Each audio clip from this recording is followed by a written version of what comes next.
তাকে তদন্তকারী কর্মকর্তা আজকে আদালতে উপস্থাপন করেন। আপনারা জানেন যে সে থাইল্যান্ডে পালিয়ে যাওয়ার সময় শাহজালাল আন্তর্জাতিক বিমানবন্দরে তাকে আটক করা হয়। সেখান থেকে এই বাটা থানা নেওয়া হয়, সেখান থেকে আদালত তাকে নিয়ে আসা হয়।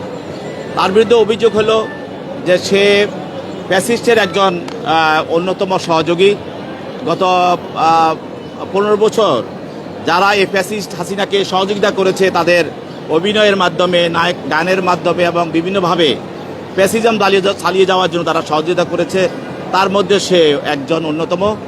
এবং এও জানেন যে বৈষম্যবিরোধী ছাত্র আন্দোলনের সময় যেসব নায়ক নায়িকা এবং নর্তকী এবং যারা বিভিন্ন ধরনের পেশার সঙ্গে জড়িত, যারা এটার সঙ্গে যারা ছিল, তারা যারা হাসিনার পক্ষে কাজ করেছে, তাদের মধ্যেও ছিল, তাদের সঙ্গেও তার সম্পর্ক, এবং সেই ছিল এই ফারিয়া। তা আজকে আমরা বলেছি যে এই ফ্যাসিস্ট হাসিনাকে বিভিন্নভাবে সহযোগিতা করেছে মানুষ।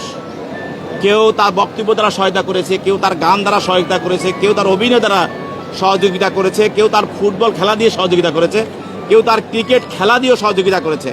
এবং বিভিন্ন পেশায় যারা আছে তারা অনেকে বিভিন্নভাবে এই ফ্যাসিজম রক্ষা করার জন্য কাজ করেছে, যার ফলে বাংলাদেশের গুম, হত্যা এবং মানুষকে পুড়িয়ে মারা এবং মানুষকে তাদেরকে ক্রস ফায়ার করা, এই ধরনের আয়নাঘর সৃষ্টি করার জন্য হাসিনাকে তারা বিভিন্নভাবে সহায়তা করেছে।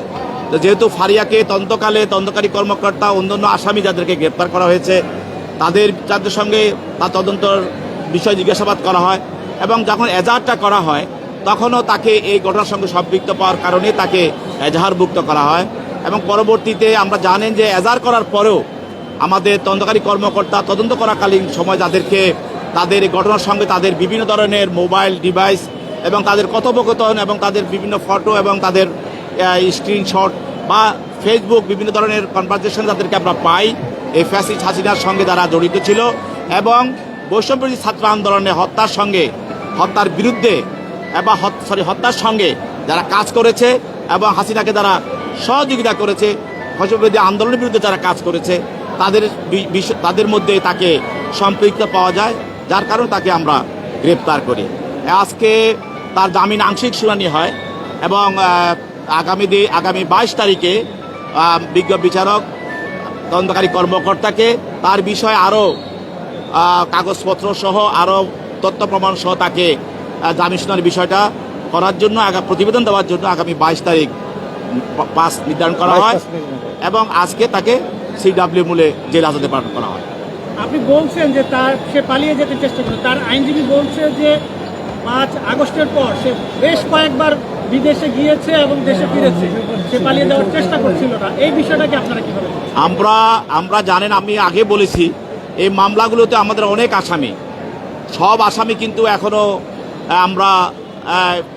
আমাদের তদন্তকারী কর্মকর্তা তাদেরকে তদন্ত করে যাদের বিষয়টাকে তাদের সম্পৃক্ততা পাওয়া যাচ্ছে তাদেরকে আমরা গ্রেপ্তার করছি। এর আগে সে তখন তো তদন্তকারী কর্মকর্তা তার তদন্তের মাধ্যমে বিষয়টা আসে নাই। পরবর্তীতে আমরা তদন্ত করে দেখলাম যে সেইটার সঙ্গে তার যে অভিযোগটা সম্পৃক্ত, এই জন্য তাকে গ্রেপ্তার করা হয়।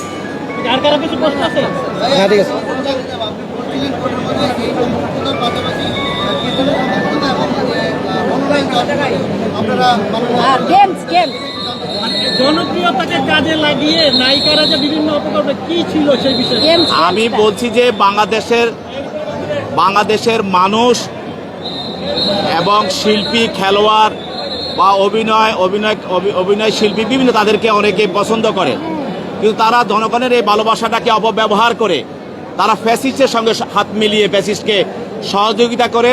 যেসব জনগণ তাদেরকে ভালোবেসেছিল ওদের বিরুদ্ধে তারা দাঁড়িয়েছে, এবং তাদেরকে হত্যা করার জন্য, তাদেরকে ক্রস ফায়ার দেওয়ার জন্য, তাদেরকে রাজনীতি বিচ্ছিন্ন করার জন্য, তাদেরকে পঙ্গু করার জন্য, তাদেরকে বাড়িঘর ছাড়া করার জন্য, এবং এক কথায় দেশের মানুষের মৌলিক অধিকার হরণ করার জন্য তারা ফ্যাসিস্টকে সহযোগিতা করেছে।